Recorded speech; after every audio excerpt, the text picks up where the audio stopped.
Chapter 32 of Puss in Boots Jr. and Tom Thumb.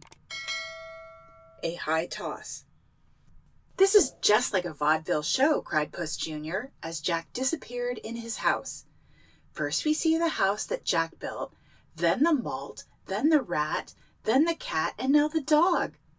"What comes next?" asked Tom Thumb.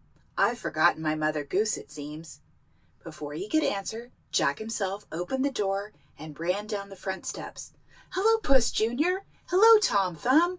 Hello, all the rest of you. Glad to see you. Come with me to the stable.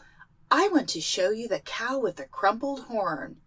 This is the cow with the crumpled horn that tossed the dog, that worried the cat, that killed the rat, that ate the malt, that lay in the house that Jack built."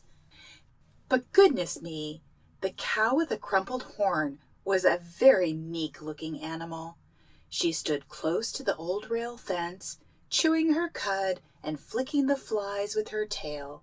"I don't know much about cows," said Puss Jr., dismounting from his good gray horse and walking up to the cow to rub her cold, wet nose with his paw. "The only cow whose acquaintance I ever made was the one who jumped over the moon." "I never was much of a jumper," said the cow with the crumpled horn. "I'm more handy with my horns than I am with my legs. I certainly gave the dog that worried the cat a good high toss," and she laughed at the thought of it. "Where is he now?" asked Tom Thumb. "Still up in the sky, I dare say," she answered. "I only tossed him up a few minutes before you came.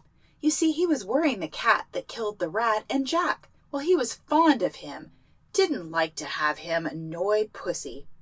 So he told me if I ever get the chance to give him a good toss, and I did." Just then a dark object was seen in the sky overhead. "There he is now," said the cow with the crumpled horn. "He must be coming down." And sure enough he was, for when Puss looked up, he could just see the figure of a dog against the background of white clouds. It was truly wonderful the way he managed to come down. Instead of falling like a stone and hitting the ground with a thud, he landed lightly on the grass, and without stopping to look about him, ran off to the house. End of chapter 32. Recording by Kristin Micalizio.